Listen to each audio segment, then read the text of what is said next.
Hello everybody and welcome back to another glorious day in the world of ArcheAge Online. We are picking up now a little bit further down the line. We have finished taking a look at the Miracle Island, and now we're going to be looking at something that's a little bit more important and kind of a very central part of the game, depending on how you play it. That is farming. And not just farming, but also getting your own farm plot. So I've gone a little bit further down. As you can see, we're at level 11 now, which didn't really take me all that much longer. I think we're just in the next area up. So where did we start from? Down below, I think, here? Yep, so you can see we're actually still on the first map. So we just kind of came along here and did a couple quests on the way, and we're up to the next area. So they've started giving me quests now that look like they build up towards the first scarecrow that you get. So I thought I would hold off on those and do them once we are recording. So I'm not sure what the name of this little village is. It's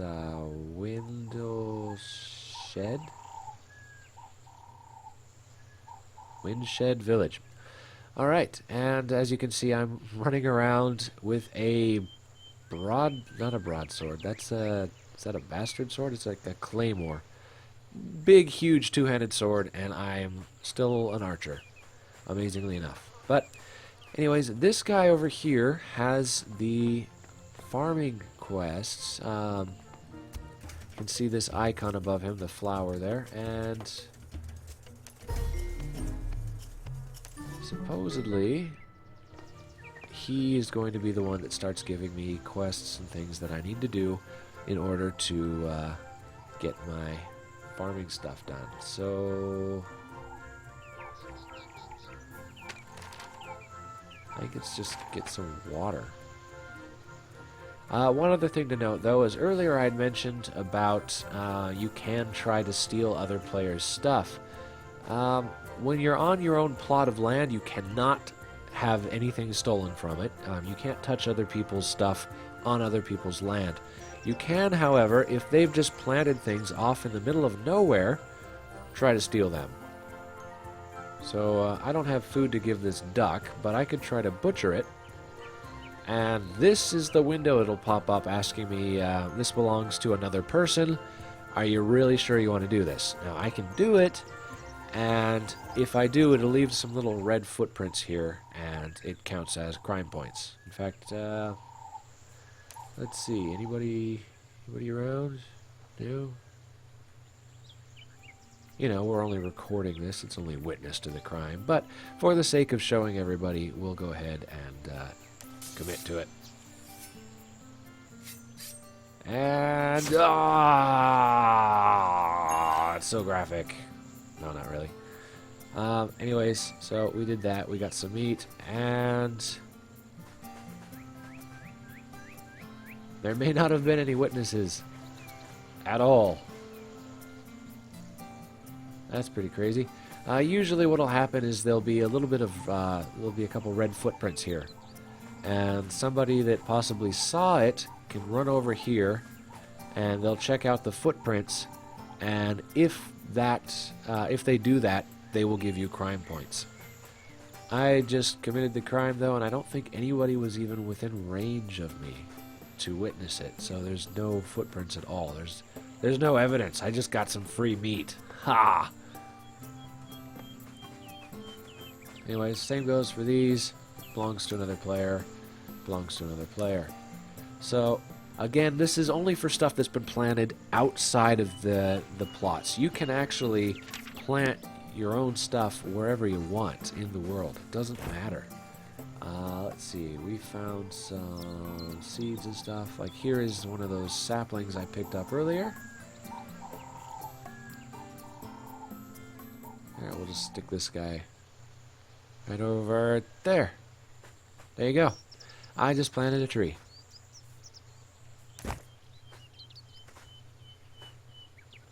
And just like you saw before, it's got a timer on it, so in 11 hours almost, or I guess just 10 hours, and a few odd seconds.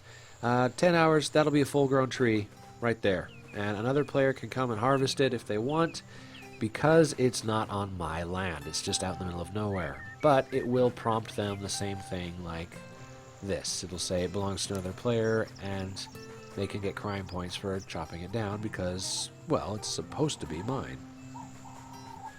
So you can plant stuff wherever you want. That's not the same for houses and things. You have to put houses and farming plots in a designated area. But, yeah, the plants and stuff, just wherever. But if they're not on your territory, they are, of course, at a risk.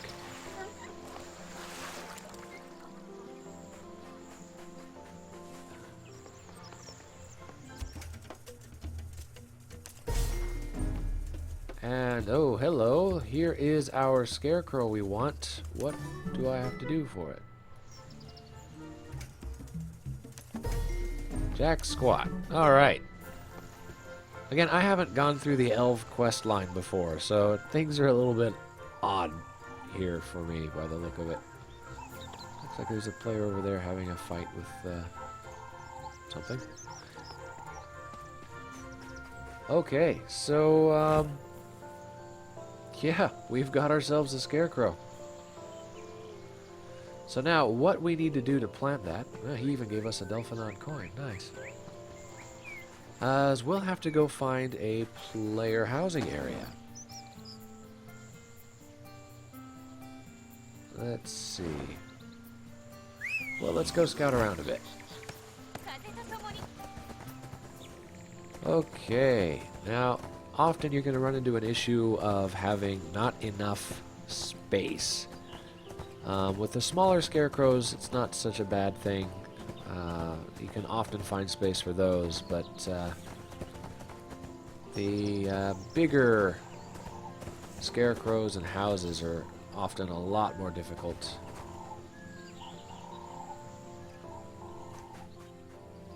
Okay, we're back, and not a whole lot has really changed. Yeah, I actually, believe it or not, I substantially lowered the quality of shadows, and I mean, they're a bit grainier, but other than that, you can't really notice much of a difference. It is running a bit smoother, though. A bit. Okay, another thing that's slowing this way down is I'm running it in a windowed mode, because for some reason, full screen, you can't record. So, yeah, it doesn't like running in a window. Anyways, we are looking at the plots here, and so let's see.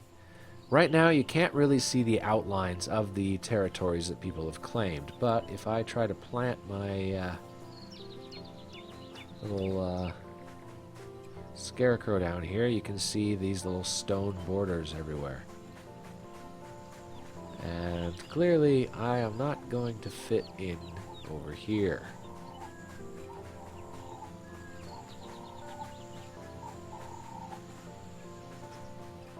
And oh, hey, I can get in right here. Right next to a portal. And shops. Hey, this is like prime real estate right here. Perfect. Let's do it. Now, you might be a little bit more choosy when you go around to choosing your own place to find a spot. I'm doing this mostly just for the sake of demonstration, so I've actually gone around and for my main character before, just hunted all over the place till I found a really nice stretch of land where they had player housing, and it was a little bit out of the way, but had quite a bit of open space, and had a pretty sweet little section there I could claim, and so I did. But we'll show you how this goes here. So obviously when it's red like that I can't plant it, but here we are good. And you can orient your scarecrow however you like when you plant it. I don't really understand the point, so we'll just stay with that. And it's going to cost a gold, and that's also going to have a 1 gold upkeep cost. I believe that is weekly. So 1 gold to plant this, and then another gold per week to keep it going. and it's also going to cost me some wood to build it. But fortunately, we've got the wood, so we'll confirm that. And there you go. You can see I've got the start of my scarecrow here. And it's saying I need one of these, and I think this is the timer showing me how long I have until I need to pay the fee.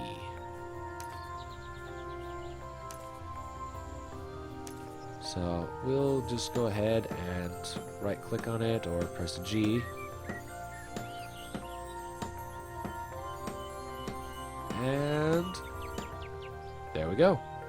We've got our scarecrow. And I'll have gotten a mail talking about my fee, which I need to go to the mailman for.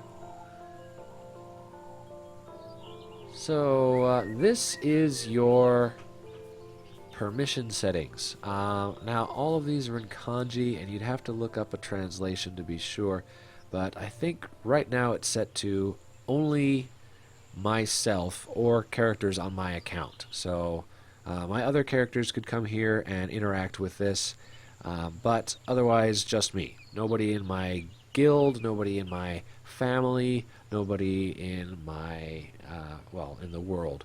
So the other options you get are, let's see if it'll try to explain this. Nah, it really just wanted to explain the first one.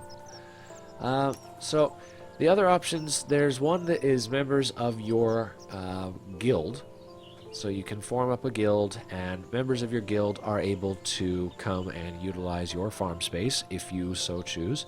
The other option, I think it's this one, is your family. I could be getting these backwards, but not really sure. But family is kind of a weird system. It's sort of like a sub-guild, if you will.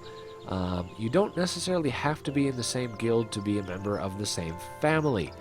And families are smaller. They're kind of almost like a party, but it's you just declare that people are members of a particular family, and it really does act a lot more like a guild, just with less members.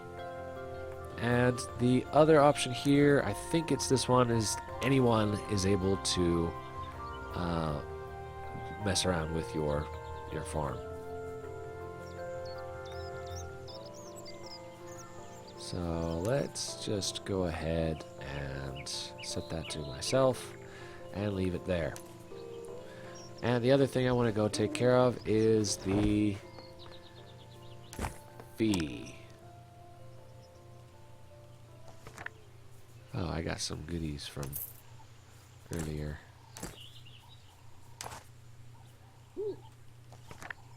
Okay, so you'll get a mail that looks something like this, saying that you need to pay the fee, and it's going to increase the time limit of my farm to that before it can be torn down.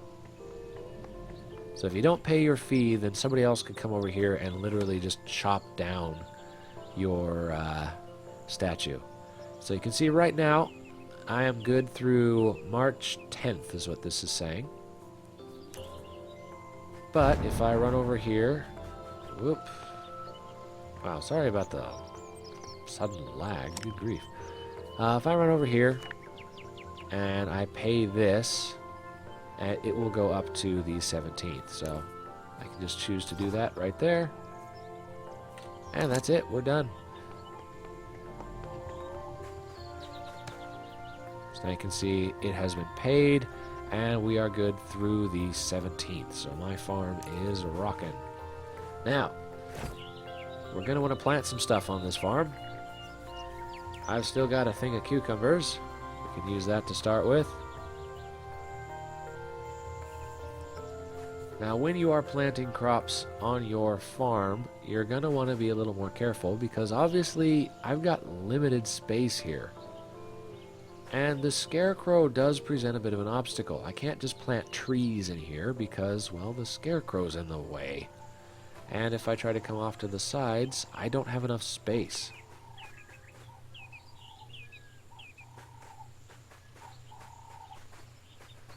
So, what else have we got here? I don't have a whole lot of seeds. Well, we can fix that.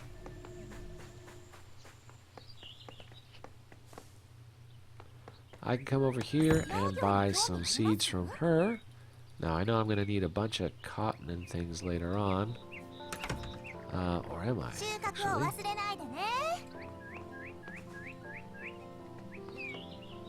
No caravans over here, so...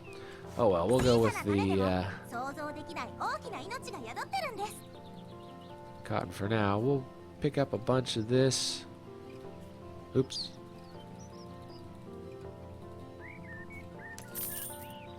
Buy that. And then, let's see, just for kicks, where is the livestock girl? We'll get some...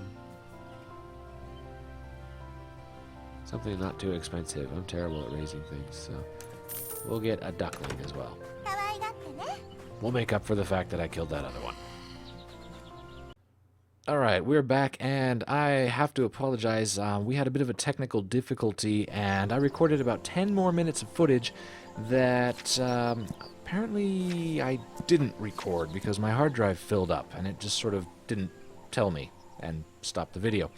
So we've actually come back here. This is more footage I recorded the next day, actually, and I mean next day in real life. And I've come back in, and so here is our garden, and as you can see, I've planted the cucumber as well as the other cotton, and I also planted our duck. And everything is now fully grown. The duck didn't even get any food, and it fully grew, but it's getting close to getting sick. So what we should do is go ahead and harvest the cucumber first. So the cucumber is still harvestable, and you can see here we've got this water droplet and shovel icon. That's not actually for water. What it's looking for is these plants are overgrown, and it wants fertilizer. Now, you can either choose to fertilize the plants and then harvest them, or you can dig them up, and usually just digging them up is kind of a better option because fertilizer can get expensive if you have to do it to every crop. So, might as well just leave those alone. But that's about it, really, for this video. I mean, that's really all there is to farming in general for this game. I mean, there's a little bit more, but a lot of that's just kind of stuff that you can figure out on your own. So, last but not least, we'll come over here to this poor duck, and we'll have to do something about him before he gets sick. So, I don't have any food. We'll just have to use the other option. Oh.